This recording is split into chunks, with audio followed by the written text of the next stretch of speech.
Hi friends, welcome back to my channel. आप देख रहे हैं भूतिया प्लैनेट और मैं हूं दुर्गा। आज जिस हॉरर मूवी के बारे में हम लोग स्टोरी डिस्कस करने वाले हैं उस मूवी का नाम है परी। परी एक हिंदी हॉरर मूवी है जो कि 2018 में रिलीज़ हुई थी और ये नेटफ्लिक्स पे भी ईजिली अवेलेबल है। तो अब आते हैं हम लोग इस मूवी की कहानी पे।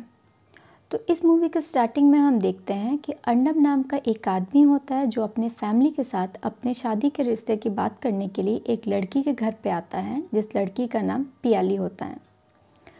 अब पियाली और अर्नब आपस में बात करते हैं। उसके बाद अर्नब अपने फैमिली के साथ वापस अपने घर जाता है।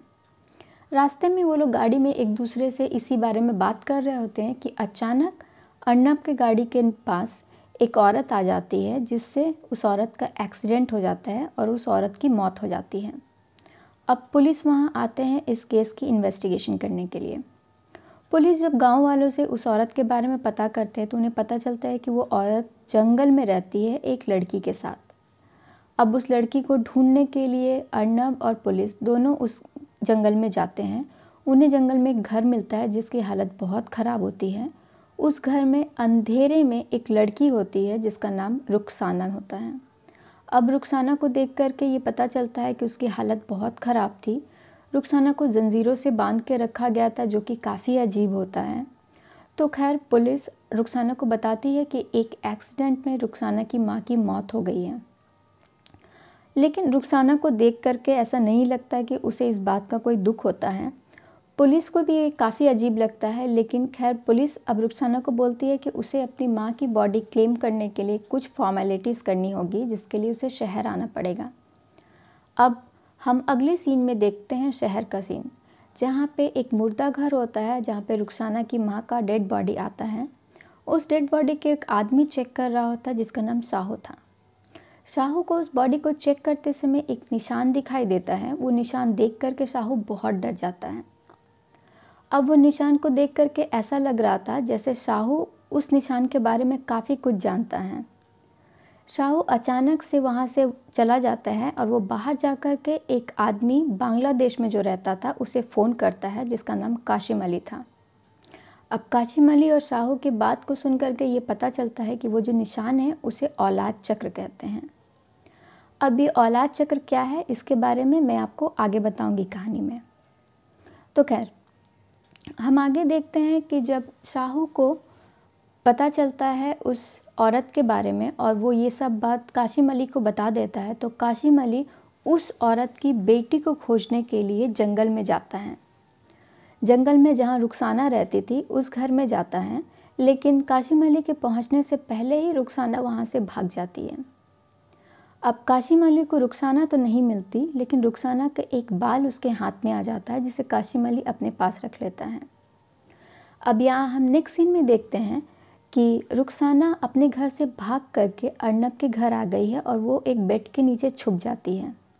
अर्नब जब अपने घर आता है तो वो देखता है कि रुखसाना उसके बेड के नीचे है। वो रुखसाना से पूछता है तो उसे पता चलता है कि कुछ लोग रुखसाना के घर पे आए थे जो कि रुखसाना को मारना चाहते थे और रुखसाना अपनी जान बचा करके यहाँ भाग के आई है। तो अर्नब उसे बोलता है कि वो उसे अपने साथ नहीं रख सकता है और वो उसे दूसरे दिन अनाथ आश्रम में छोड़ के आएगा।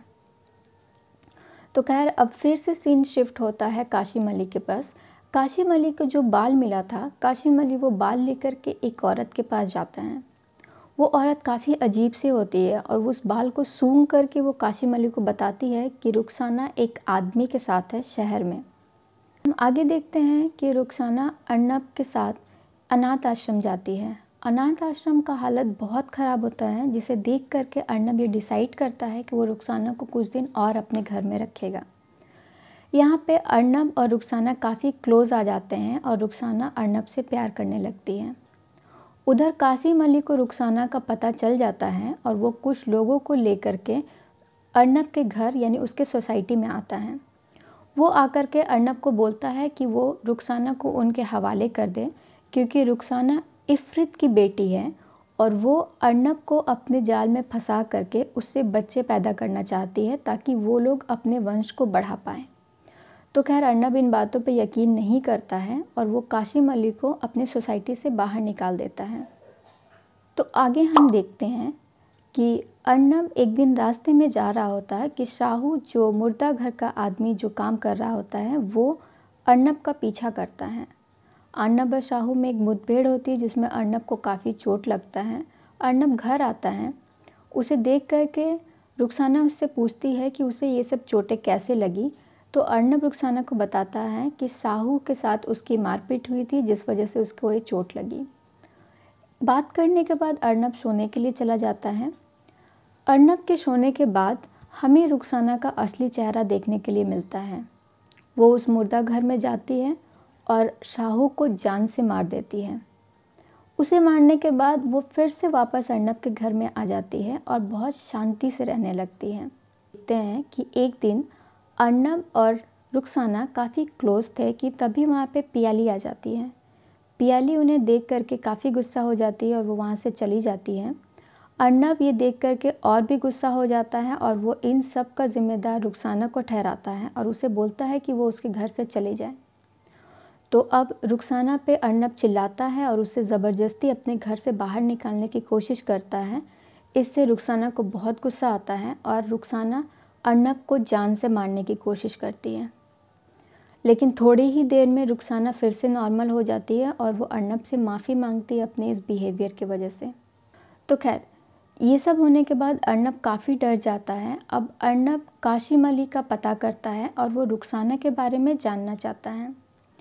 तो जब वो पता करता है तो उसे पता चलता है कि काफ़ी साल पहले लोग कुछ लड़कियों को पकड़ करके इफ़रित के हवाले कर देते थे और उन पे काला जादू करते थे। इफ़रित के हवाले इसलिए करते थे ताकि इफ़रित उन लड़कियों के साथ संबंध बना करके बच्चे पैदा कर सके और अपनी जाति को आगे बढ़ा पाए। इफ़रित का सिर्फ एक ही मकसद था कि वो इंसानों से ज़्यादा अपनी जाति को बढ़ाएं। और काशिम अली उस समय एक आंदोलन चला रहे थे जिसमें वो उन सारी लड़कियों को और उनके नवजात शिशु को मार देते थे जो इफ़रित के साथ संबंध बनाता था। यहाँ पे हमें पता चलता है कि काशिम अली रुखसाना की माँ को भी मारना चाहते थे क्योंकि उसके हाथ पे भी वही निशान था। उस निशान के बारे में हमें ये पता चलता है कि जो भी लड़की इफ़रित के साथ संबंध बनाती थी और बच्चे पैदा करती थी उसके हाथ पे एक निशान बनाया जाता था जिसे औलाद चक्र कहा जाता था। तो फिर रुखसाना कैसे बच गई? रुखसाना इसलिए बच गई क्योंकि रुखसाना की माँ ने काशिम अली को मार दिया था, यानी कि उसने उसे मारने की कोशिश की थी। उसने एक अगरबत्ती को काशिम अली के आँख में डाल दिया था और वहाँ से भाग गई थी। भाग करके वो जंगल में चली गई और वहाँ पे उसने रुखसाना को जन्म दिया। यहाँ पे इफ़रित के बच्चे और नॉर्मल बच्चों में फ़र्क ये होता है कि इफ़रित के बच्चे 1 महीने में ही पैदा हो जाते हैं। उनमें इंसानों के कंपेयर में काफ़ी ज़्यादा शक्ति होती है। साथ ही साथ यहाँ हम ये भी देखते हैं कि इफ़रित के बच्चों के नाखून काफ़ी ज़्यादा बढ़ते हैं। यही वजह थी कि रुखसाना के नाखून भी बहुत बड़े बड़े थे और वो उसे डेली काटती थी। साथ ही साथ यहाँ हम ये भी देखते हैं कि इफ़रित के बच्चों के अंदर में काफ़ी जहर होता है और समय समय पे उनको ये जहर निकालना पड़ता है किसी और को काट करके। इसीलिए रुखसाना की माँ कुत्तों को पकड़ करके रुखसाना को देती थी ताकि रुखसाना कुत्तों को काट करके मार दे और अपना जहर निकाल पाए ताकि वो बच पाए। अब जब अर्नब को ये सब बात पता चलता है तो वो काशिम अली को अपने घर पे लेकर के जाता है जहाँ पे रुखसाना रहती है और वो वहाँ पे रुखसाना को छोड़ करके चला आता है। हम नेक्स्ट सीन में देखते हैं कि काशिम अली रुखसाना को बहुत टॉर्चर करता है और अर्नब वापस अपने घर में आकर के अपने आप को एक कमरे में बंद कर लेता है। अर्नब काफ़ी डिप्रेस हो जाता है कि अर्नब से मिलने के लिए उसके घर में पियाली आती है। जब पियाली आती है तो पियाली अर्नब को बोलती है कि वो ये सब ड्रामा बंद करे क्योंकि सबको ऐसा लग रहा है कि अर्नब ये सब जो भी कर रहा है वो पियाली की वजह से ही कर रहा है। तो खैर, अब अर्नब पियाली को रुखसाना के बारे में सारी सच्चाई बताता है। वो ये बताता है कि रुखसाना अर्नब से प्यार करती है और वो उसके बच्चे की माँ बनने वाली है। ये सब जानने के बाद भी अर्नब ने रुखसाना को काशिम अली के पास छोड़ दिया और काशिम अली उसके ऊपर बहुत टॉर्चर कर रहा है। अर्नब ये सब के लिए अपने आप को ज़िम्मेदार ठहराता है और वो बोलता है कि रुखसाना से बड़ा जानवर वो खुद है, क्योंकि उसने उस लड़की को काशिम अली के हवाले कर दिया जिसने कभी उसका कुछ बुरा नहीं किया था। तो खैर, अब हम देखते हैं कि प्याली अर्नब को समझाती है और वो बोलती है कि उसे रुखसाना की मदद करनी चाहिए। ये बात सुनकर के अर्नब को भी लगता है कि उसने जो भी किया बहुत गलत किया, और वो रुखसाना को काशिम अली के पास से लाने के लिए अपने घर के लिए चला जाता है। जब वो अपने फ्लैट पर पहुंचता है तो वो देखता है कि रुखसाना वहाँ पे नहीं थी। जो लोग रुखसाना की नज़र रख रहे थे, यानी जो लोग रुखसाना को बंद करके रखा था, रुखसाना ने उन्हें मार करके फांसी पर लटका दिया था। रुखसाना उनको मारने के बाद काशिम अली के पास भी जाती है और वो काशिम अली को भी जान से मार देती है। यहाँ पे एक इंटरेस्टिंग बात यह है कि शहर में रहने के बाद रुखसाना को ये पता चल जाता है कि हेडफोन्स क्या होते हैं। यानी कि जब रुखसाना काशिम अली को मारने जाते हैं तो काशिम अली कुछ मंत्र का उच्चारण करता है, लेकिन रुखसाना अपने कानों में हेडफोन लगा के रखती है जिससे कि वो मंत्र उसके कानों के पास नहीं पहुँच पाए और उस पर उसका कोई असर ना हो। ठीक ऐसा ही होता है, काशिम अली का कोई भी मंत्र रुखसाना के ऊपर काम नहीं करता है। रुखसाना काशिम अली को मार देती है। हम नेक्स्ट सीन में देखते हैं कि रुखसाना काशिम अली को मारने के बाद प्याली के घर पे आती है प्याली को मारने के लिए। उसे ऐसा लगता है कि अगर प्याली को मार देगी तो अर्नब उसका हो जाएगा। तो खैर, इसीलिए वो प्याली को मारने की कोशिश करती है और उनकी एक मुठभेड़ होती है जिसमें रुखसाना को चोट लग जाता है और उसके डिलीवरी का टाइम आ जाता है। तो प्याली रुखसाना को डिलीवरी में मदद करती है। ये देख कर के रुखसाना भी प्याली को मारने का इरादा छोड़ देती है और वो अपने बच्चे को प्याली के पास छोड़ करके वापस वहाँ से चली जाती है कि तभी वहाँ पे अर्नब आता है। प्याली अर्नब को उसके बच्चे को देती है और अर्नब देखता है कि वो एक इंसान का बच्चा था। अर्नब रुखसाना को ढूंढने के लिए फिर से उसके घर में, यानी कि उसी जंगल में जाता है जहाँ पे उसे रुखसाना मिलती है।